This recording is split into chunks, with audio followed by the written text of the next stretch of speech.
So good afternoon and welcome. My name is Tom Hughes and I'm a Senior Market Services Executive at the IUA, and I'll be chairing our webinar this afternoon. So thank you very much for joining our technical SCAP training session. And I've got a few pieces of information to pass on before we do get started. We will be recording the session and sending on a link to the recording along with the slides and some handouts in a few days' time. So please do look out for those. Ahead of the session with the event invitation, we did send on the SCAP guidelines, the SCAP launch market communication and the LMA 9150 SCAP clause, which Charlotte may reference during the session. We will be running a few polls as well, just to check that everybody is paying attention and of course to gain your views at different points during the session. So look out for those and do get involved. And we are very keen that you do take this opportunity to provide any burning questions that you've been holding on to. And of course, we've got an excellent opportunity to field those today.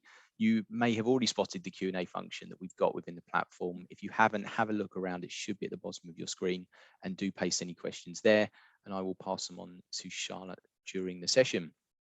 So the plan for the session is that we provide everybody who's signed in with an overview of the rationale behind the SCAP process, a summary of the intended scope of application of SCAP, and of course a detailed description of its practical operation in respect to the placing and claims process. As with all of these sessions, hopefully we've got some brokers, some claims practitioners and some underwriters, perhaps some service providers that have had the opportunity to join. We will be holding these sessions quarterly, so the next one will most likely be at the start of next year. The sessions are very similar in their format, but of course we try to collate challenges and experiences from the period in the lead up to the session and consider those at each session. So to take us through the next 90 minutes of our SCAP training, I'm very pleased to say that we are again joined by our expert trainer, Charlotte Waugh, who is Managing Director at Sarnia Training Limited. And I'm also really pleased to say that we have two representatives from DXC on the call. We have Karen Jefford, who's a technical consultant, and Kirsty Marriott, who is a professional claims examiner. So thank you both very much for joining. So as a final reminder, do make the most of the Q&A function. And with that, I will pass over to Charlotte with my thanks. Brilliant. Thank you very much, Tom, and a very warm welcome to everybody sitting around the table. I am sure that there are some very familiar faces sitting around the table, and even if I don't know you already, hopefully they're all friendly. As with Tom, I'm equally delighted to have Karen and Kirsty sitting around the table with me because, you know, fundamentally, it's really, really important that we all understand the SCAP process properly, and the activities that go on, whether they be robotic or human at DXC, are hugely important. Now, first check, can everybody, or certainly my colleagues sitting around them, can you see my slides? Because I can still see the holding one. Excellent. Thank you. Brilliant. So these are our objectives. Okay, just a little bit of history, a little bit of context, you know, why was it introduced? And then think about actually the mechanics. I mean, this is really important about this session. It's very, very hopefully practical in its theme. And as I said, hopefully we have got the placing side, the underwriting side, the claims side, the service provider side. There are going to be polling questions because I'm interested in your views as to, if you're not using it, why not? And so when we get to those, please be honest. We're also going to dive into your thoughts about, if you're not using it at the moment, what would make it more useful or usable for you. I can't promise anything other than your thoughts, your ideas will be captured and acknowledged and looked at. You know, I can't offer miracles. So let's see if the technology is going to work. Yes, it is. So as I've said, only about 3 polling questions, don't overstress about it. But as Tom said, there's also the Q&A function. I will keep an eye on that as we go through, and if there's a question that pops up that I can deal with immediately, I will, otherwise we'll save them to the end. A big thank you to those who did actually send in some questions and requests for things to be included before the session. Okay, so what's the background? Well, the underlying concept is quite simple, really, which is that there is a population of claims which, because of their financial size, because of their facts and circumstances, they just don't need more than one pair of eyes, irrespective of who the market actually is, whether it be Lloyd's or London companies or anywhere else. There is no real value add to anybody in the process by having multiple decision makers involved. Now, this is not a new concept. The concept of leader only has been around the block a number of times in the 35 years I've been in the market, but this is the latest incarnation. And if we think about it as a market, as well as individual insurers and any players in the market, it's all about the service that we can provide to the customer. And if we can do something to shorten the end-to-end claims process with no customer detriment whatsoever, really, what's not to like? So let's start setting the scene about what type of claims were being targeted for the use of the single claims agreement process. Well, the starting point is financial. And so you can see there the idea of a net value of £250,000 sterling. But let's pick that apart a bit. So, what does that 250,000 mean? Well, let's start by looking at the word net value. So here we're talking about what is the value of the claim to insurers. So if you've got a claim where it is worth £800,000 from the ground up, and the insured has an excess of £600,000, quick and easy maths, what's left for insurers is 200. So yeah, that's okay. That's falling within the eligibility. But actually, we need to talk about the bit about 250,000 or lower to the slip, because you can have a claim that in its totality is huge. But what you're looking at perhaps is a presentation on a slip that is at the top of a tower. So this could be direct, this could be reinsurance. So the claim has actually burned all the way through the underlying layers, but it is just poking into that top layer. It's just poking into that top layer by less than £250,000. So that would make that top layer potentially eligible to use SCAP for that claim, even though all the underlying layers are complete toast. You might have a scenario where the risk has been placed across a number of different slips, and so maybe there are some off slips. So some bits of placement where it is maybe a 10% order. The claim itself overall could be huge, but what's sitting on that off slip could be quite small. The last thing we've got to think about is actually the insurers. Because what we're going to talk about is that whilst there are limitations on who can be the decision maker under the SCAP clause, there are no limitations as to which insurers can sign up to be bound by it. And by that, I mean that if overseas insurers feel so inclined, they can agree to be bound by it.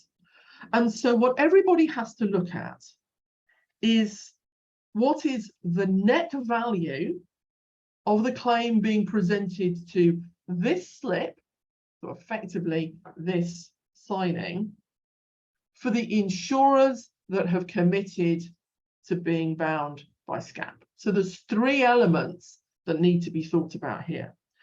Now, for those people sitting around the table who are working in and around the Lloyd's market, you are very used to thinking about eligibility to be a standard or a complex claim, just focus on the Lloyd's share of a claim presentation. So here the basic concept is similar, but you're looking at what is the exposure to actually not just any individual section of the market, but all of the insurers on that slip who have signed up to SCAP. The next thing we think to think about is it's stated as being 250,000 GBP, but we know that claims are not always presented in GBP. So what should you do? Well, the one thing you shouldn't do is go reaching for, Google rate of exchange.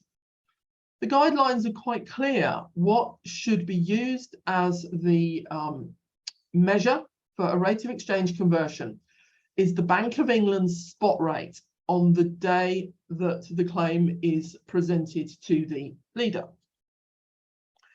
And so that might be very similar to what you might find on xe.com, but equally it could be different.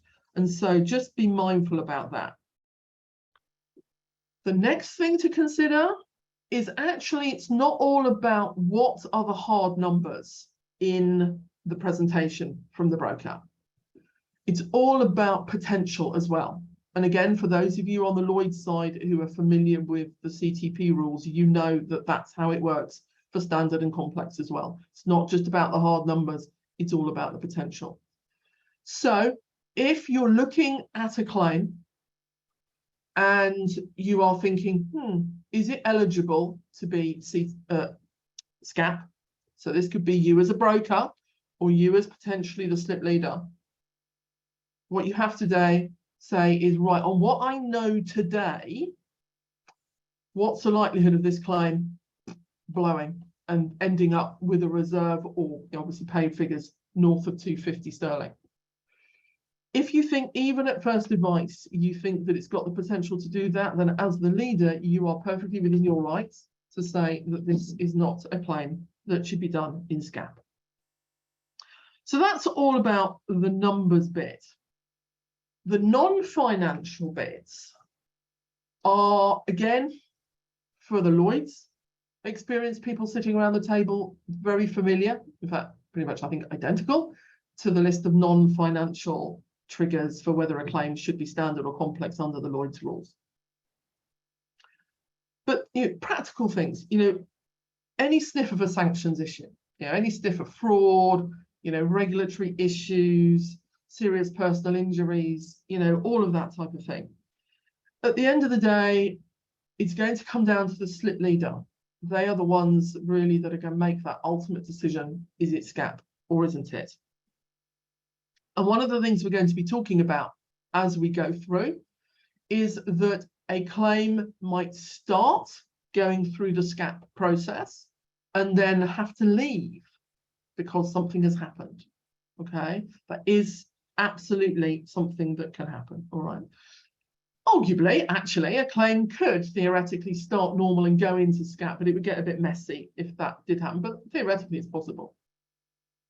It doesn't take a genius to work out that if the insureds have sued insurers, or whether it be litigation or arbitration, that is not a claim that really should be using SCAP.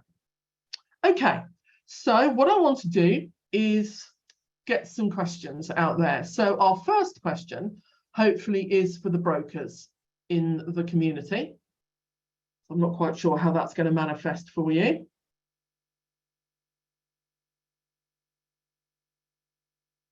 Has anything appeared on the screen?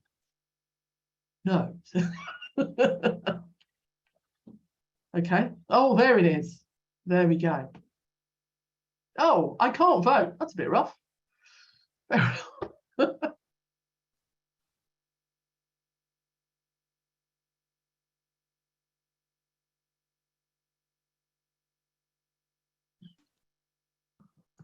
If it makes you feel any better, Charlotte, I'm in exactly the same boat.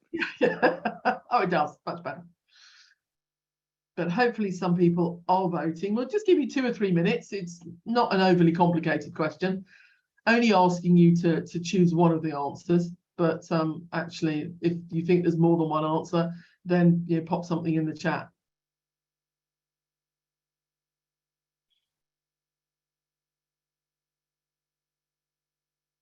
Okay, that's probably long enough. Tom, Tony, whoever's controlling it.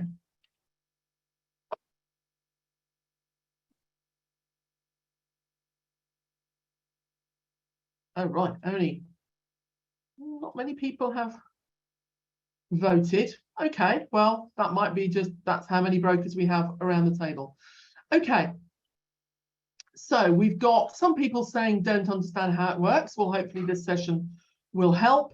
Underwriters will not agree to it. Well, we're going to pick up on that point in a moment.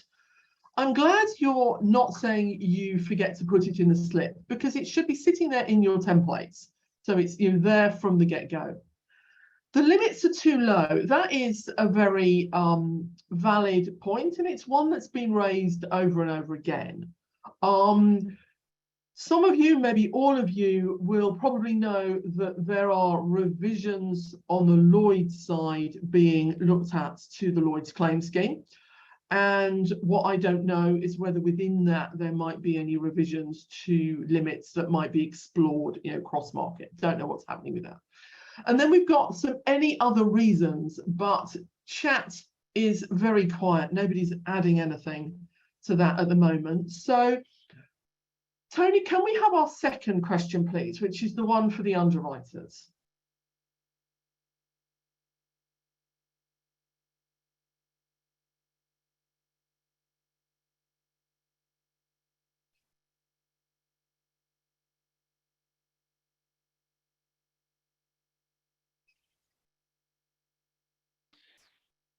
And Charlotte, just a note from me, whilst we're waiting for the underwriting representatives to fill out their answer, we've had a couple of comments, one noting that somebody is unable to use the chat. So if that's the case, just paste your question or comment exactly as you would have done into the Q&A, and we can deal with it there. Yeah, so thanks for I've got pointing the that out. Q&A open now.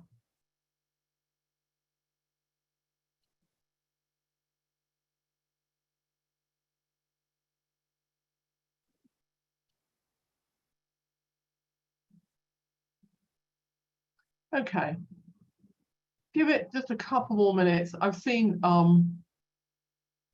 a good question coming in from a broker.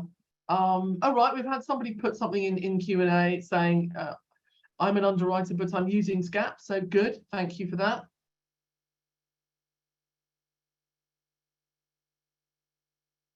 Yeah, apologies, not quite sure why chat is disabled. Okay, well, I think that's going to give us enough time. The polling hopefully works for everybody. So let's see what the results look like for that. There we go. Okay, so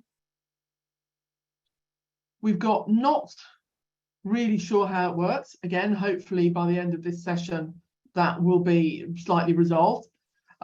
Limits too low. Again, that is something that I've heard a lot over the years.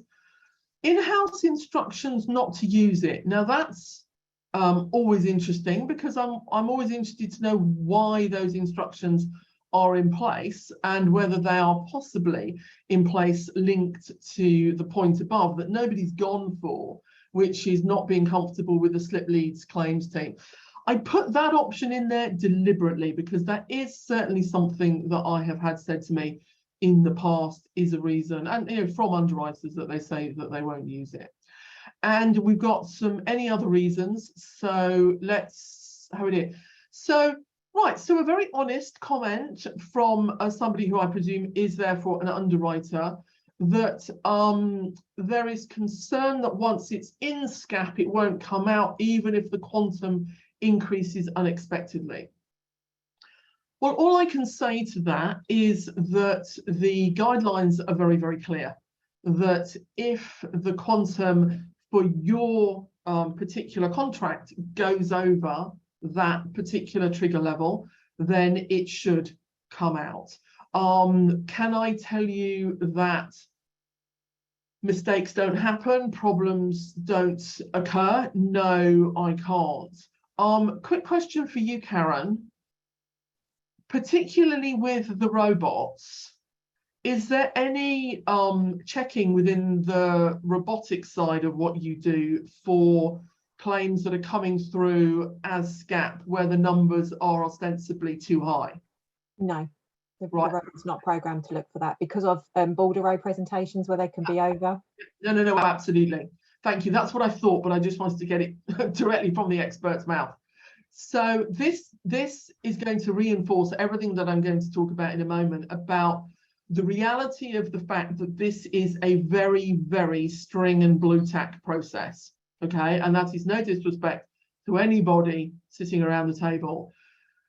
the limitations, shall we say, of ECF being 3 completely separate platforms with very, very little interconnectivity means that having one solo decision maker, which might actually not even be working on the bureau systems at all, means that every single stakeholder needs to understand their role absolutely perfectly, absolutely pitch point.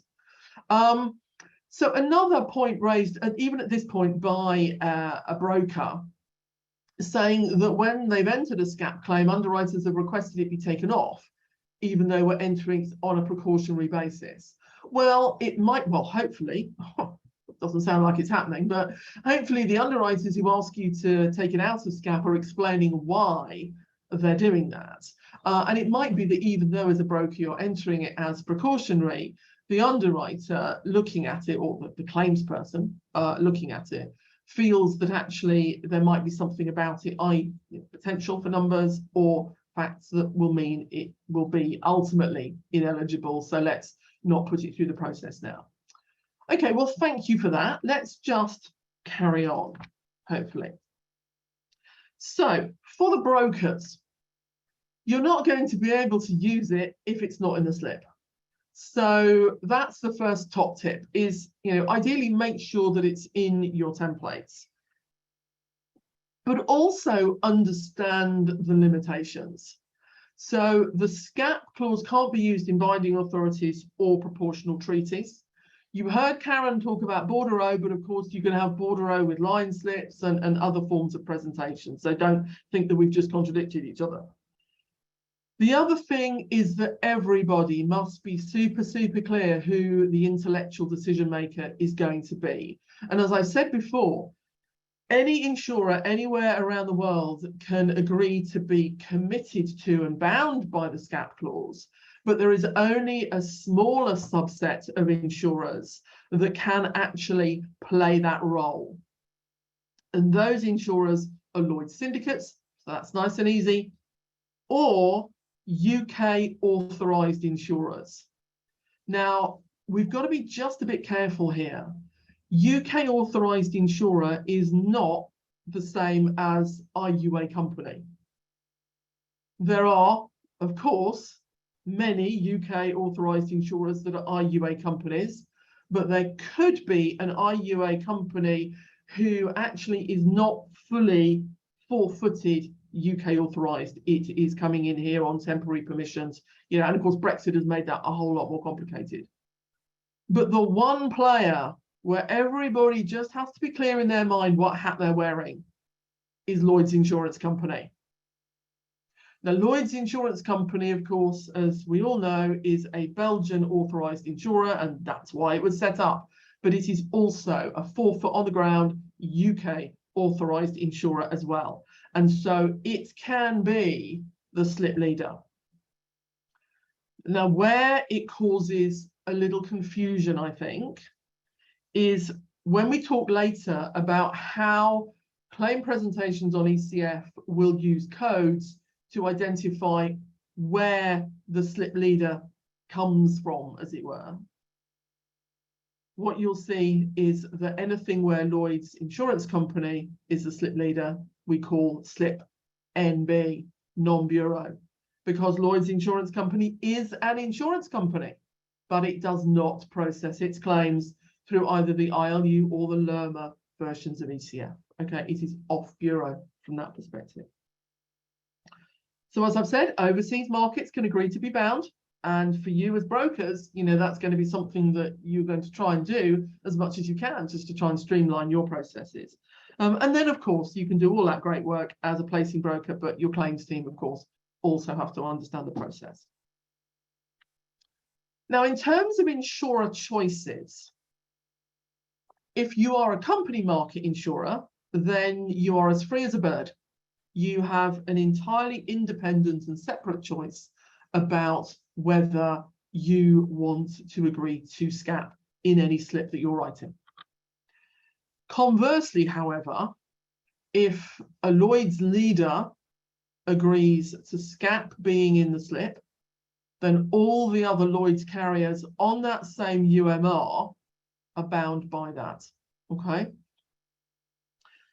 Now, those of you sitting around the table of placing brokers are probably well aware of the fact that when you are trying to place risks, you're going to try and get everybody to at least agree to SCAP being in the slip. And it is super important to understand that SCAP being in the slip is not the same as all claims under this slip will be handled under SCAP, because any claim on that contract has to fulfill those SCAP eligibility criteria for it to be handled as SCAP.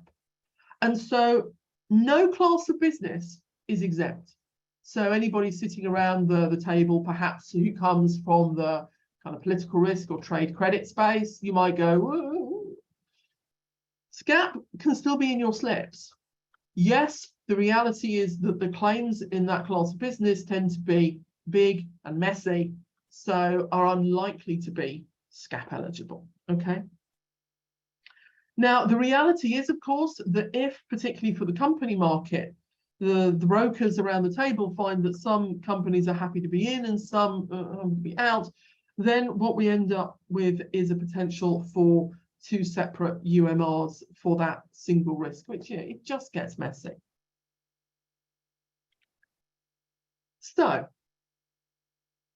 if a risk runs clean, we're never going to have to worry about the process. But let's think about the claims process. And as I've said, it is a totally string and blue tack process, which means that every single stakeholder in the process needs to know exactly what their role is to make sure that the metaphorical wheels don't fall off the metaphorical bus. I cannot stress that enough. So, first things first, broker will be looking at the claim and they'll say, right, okay, yep, I've got some Lloyd's security, got some company market security. Yeah, you might have the overseas stuff as well, and obviously you'll just engage with them on email anyway. But if we just stick with the London market, if the broker has Lloyd's and company, then they're going to have to put data into the ECF platforms. And as I've said, 3 separate, completely different ECF platforms. Now, we've already said that the whole idea of this is one intellectual decision maker. And so a very important part of the process is that the broker identifies to everybody looking at that claim anywhere in the process, I believe, as the broker, that this claim is, for this presentation, SCAP eligible. That's what they're saying at this point. Now, there's no field, there's no freestanding field, there's no friendly text tick box. And so what the broker has to do is they have to use the leading characters of the lost name field. And so the starting point is SCAP, SCAP, not SCPA, not SPAC, SCAP, then L, I, S, or NB. And we'll talk about what those mean in a moment. And the point of the L, I, S, or NB is that tells everybody looking at it where the broker believes that the intellectual decision maker is located, i.e. which market, or for NB, outside the Lloyd's market and outside the London company market, okay? Now, using this example of where it's set up as SCAP L, that's telling everybody that it's a Lerma slip leader. Okay, I've got no idea whether we've got anybody from Swiss Re around the table, but I've just picked on you. Okay, so Swiss Re are our Lerma slip leader. Now, if there is ILU and Lloyd's market on it as well, the broker has had to push it down their pipelines into ECF as well. And so it's now going to be appearing in the Lloyd's leaders to-do list and the ILU leaders to-do list.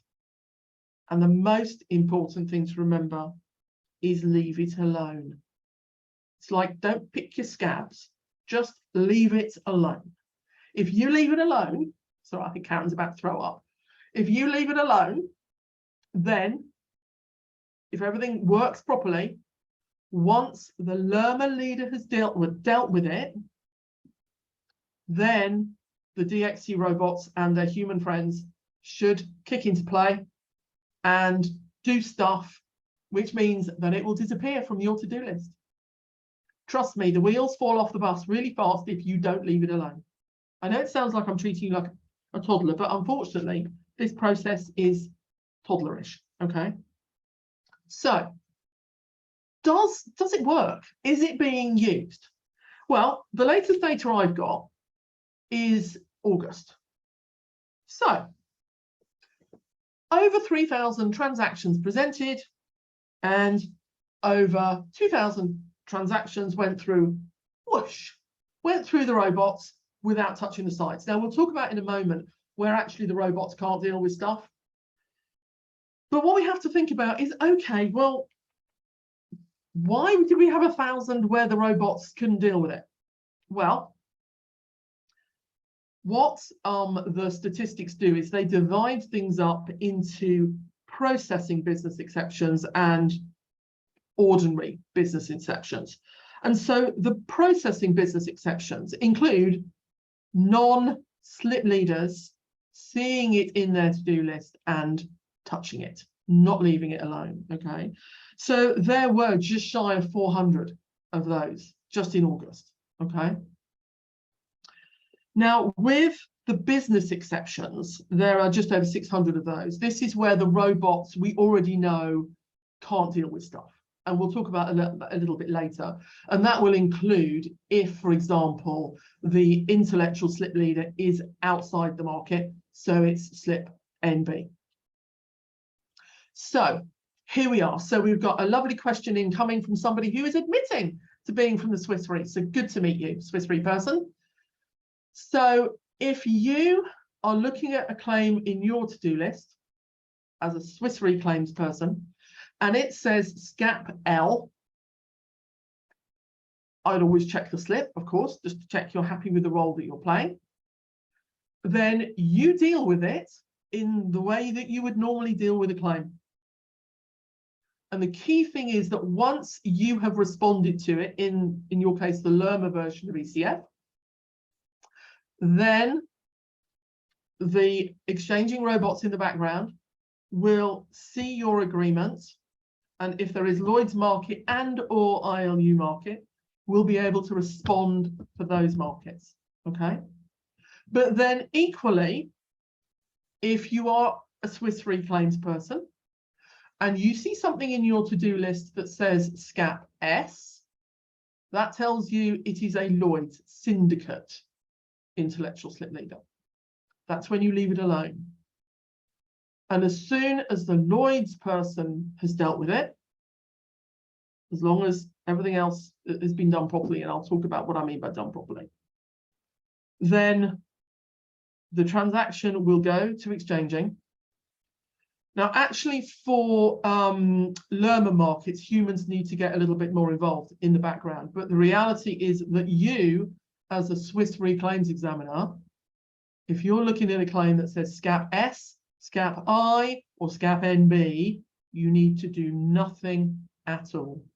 Okay, it'll all be done in the background for you. So, one of the most important things is that robots are robots, but they're not perfect. And one of the most important things the robot needs is to be able to clearly see the SCAP indicators. So that's what I said, SCAP, not scrap, SCAP, SPOO, you know, SCAP, and then the L, I, S or MB, and then probably the most important thing, a gap. It sounds a bit weird, doesn't it? But the gap is so important because you might be looking at something in your to-do list and going, well, I've listened to Charlotte. She says I've got to leave it alone. It's been sitting there for 3 weeks. What's going on? You do some investigations and you see that the lost name says SCAP L Karen with no gap between the L and the Karen. And so there, the robot's going to struggle to see that. Okay, so brokers around the table, please, please, please do everything in your power to make sure that that gap is there between the SCAP indicator and the lost name. Okay, so it's working well. Okay, as I've said, 600 odd scenarios where the robots wouldn't be expected to get involved at all. As I said, we'll talk about what those are in a moment. So you're a claims broker. Where are you going to start? Well, you're going to start by checking your slip. If your placing team haven't put 9150 in there, then that's not a great place to start. Okay, hopefully it's in all your templates now. So the next question will be, well, if it's not there, why isn't it there? And then we come back to that point we were talking about a moment ago, that actually what your placing brokers might have found is that some or all, maybe, of the underwriters on that slip have scratched it out and said, we won't do it. Now, if any of the underwriters have said, no, we won't use it, then of course what the claims people have to then work out on the broking side is, okay, do I have any population of carriers on this slip who have agreed to SCAP? And if so, you know, what's the combo and who's the slip leader going to be? Or actually, do I have to say, well, let's just scrap the SCAP, as it were, and we'll just handle the claim in accordance with the ordinary rules, so the Lloyd's Claim Scheme and the IUA claims agreement practices. So I've talked about the slip leader. This is important. This is what I'm calling the intellectual decision maker. It's not a new term that we use in the market. This is the party who should be clearly identified in the slip. And I'm going to get on a little bit of a hobby horse here, because I'm seeing too many slips which are being placed electronically, and that's absolutely fine, where the slip document, which should be provided as part of the submission under Whitespace or PPL or whatever, is not complete.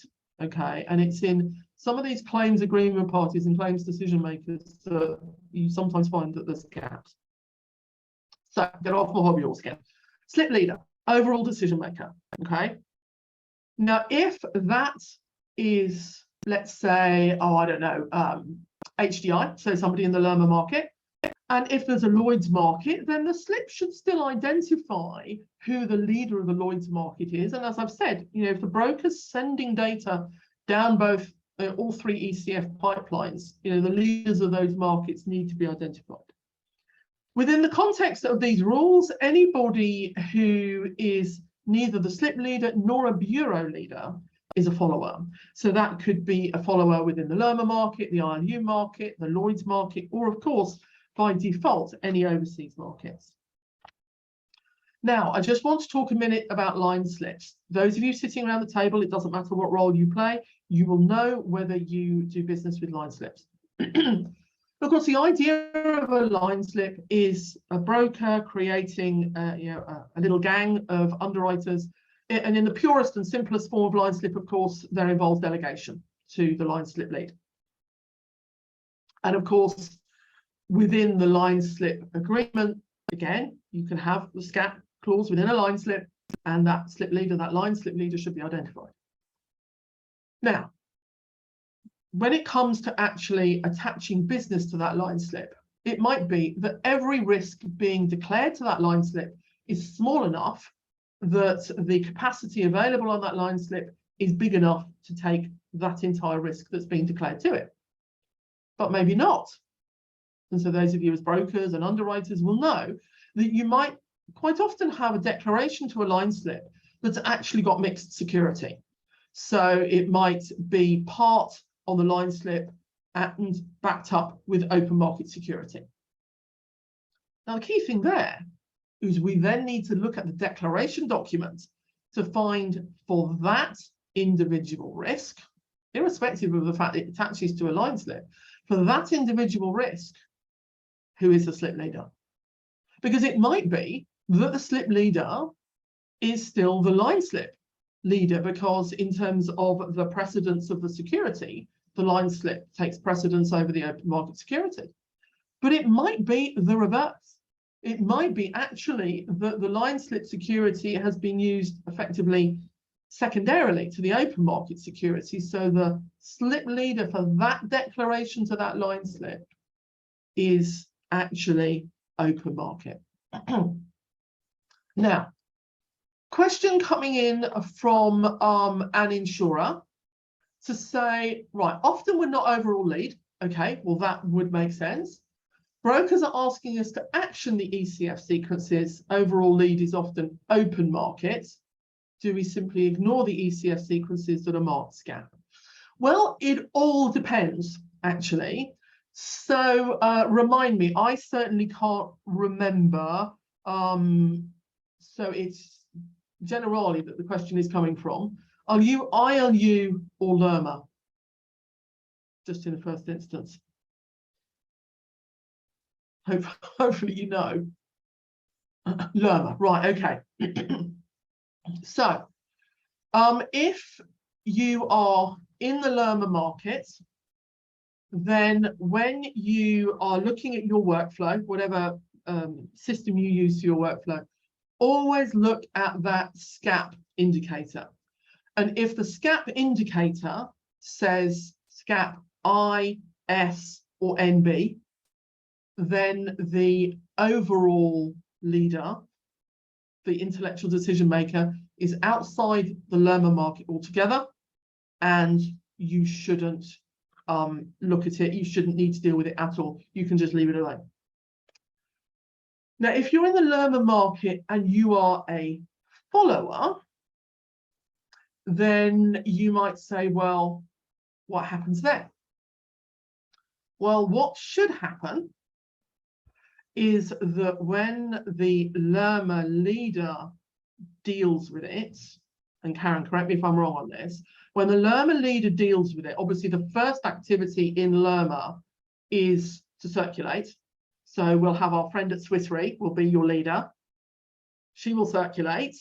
And of course, the process of circulation immediately releases that transaction for all the LERMA followers to then see. So if it's effectively in your to-do list.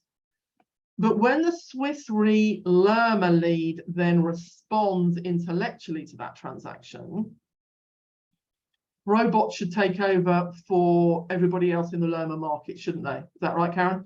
Yes, correct. We'll get this SCAP notification to complete the rest of the followers. Okay. So the key for you, Generali friend, is that if every part of the process is working properly, that where the intellectual decision making is outside the LERMA market, you shouldn't have to touch it at all. If it is generally that are the intellectual decision maker, then you just touch it and deal with it the way you would do any other claim. And then for your LERMA followers, exchanging would take over.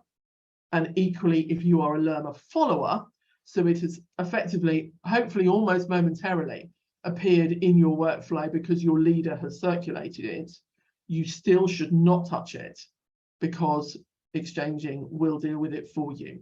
Okay. So if you're being asked, excuse me, specifically to action transactions, that sounds wrong. Now that's interesting. So another comment coming from Generali. So if the broker has loaded SCAP-L, it's a mistake by the broker when Generali are not overall lead.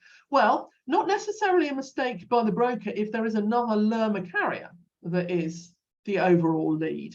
But if it's appearing in your to-do list as with the action that you should be taking for any transaction to, in the first instance, circulate, then that's the case. Right, so if it's SCAP-L and you are the LERMA lead, sorry, everybody else, I'm just watching the chat at the same time.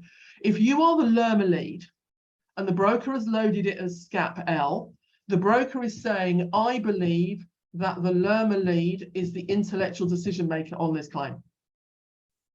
And you have to then deal with that claim in ECF the way that you would deal with any other claim. Okay, it's only when the broker's asking you to do something where you don't believe that you are.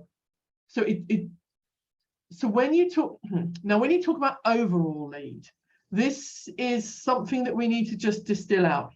In the slip,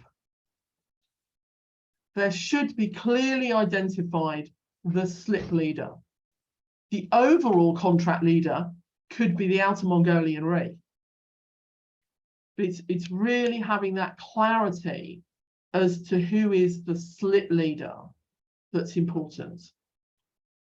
If you're not, so if you believe that actually, whilst you are the LERMA lead, you are not what you're calling overall lead, what we'll call in this case the slip leader. So you don't believe that Generali should be, for that claim, be the intellectual decision maker. You believe that role sits in another market, or maybe even outside the market if it's a non-bureau slip leader. Then if you're having that come in, oh, right, here we are. Right, overall slip lead, open market, Generali often on a standalone Lerma policy. Well, if you're a standalone Lerma policy, you're the leader of yourself. That's how it will work, unfortunately. So what I might do is I might sort of take that a little bit offline with you, just so we can be absolutely clear. But one of the important things is if you are on a standalone policy, then in terms of who is the intellectual decision maker for that policy, it's whoever is identified as the slip lead. The overall, so particularly if you've got a very, very separated placement, and you know, this is quite often done, where you are going, actually, because this is part of a bigger picture, we don't want to handle this claim under SCAP. Then in that particular scenario where effectively you are your own slip leader and a claim or on a small off slip might be small enough to fit within the criteria, that's where you as the leader should say, so the slip leader for that policy, that little signing, you need to say to the broker, I don't want this done on SCAP, and explain why. Okay. So some questions also coming in about SCAP. It's not NV, it's NB. So SCAP NB means that the intellectual decision maker is a carrier that does not use the Lloyd's, the ILU, or the Lerma versions of ECF. And so that's why I identified Lloyd's insurance company as being SCAP NB, because it's an insurance company, but does not use either the ILU or the Lerma versions of ECF. But equally, it could be another insurance company, it could be a regional UK insurance company. I always jokingly talk about the NFU in Rotherham. Apologies if we've got anybody from the NFU sitting around the table. So if you are an ILU claims handler and you see something appear in your workflow that says SCAP NB, the good news is you don't need to touch that at all. You can leave it alone and get on with all your other work. Because what will happen is that, in fact, exchanging humans in the background will be looking to see the non-bureau leaders' comments that the broker should have loaded into ECF, and they will then action for the Lloyd's, the ILU, and the Lerma market based on those comments. Okay, and so that's one of the most important things actually for the brokers. If you have got anything that is SCAP NB, the wheels will fall off the bus if you don't load the non-bureau leads comments into the IMR before you send it down the ECF wire, because the humans that exchanging can't do anything with it. They'll have to start ringing you up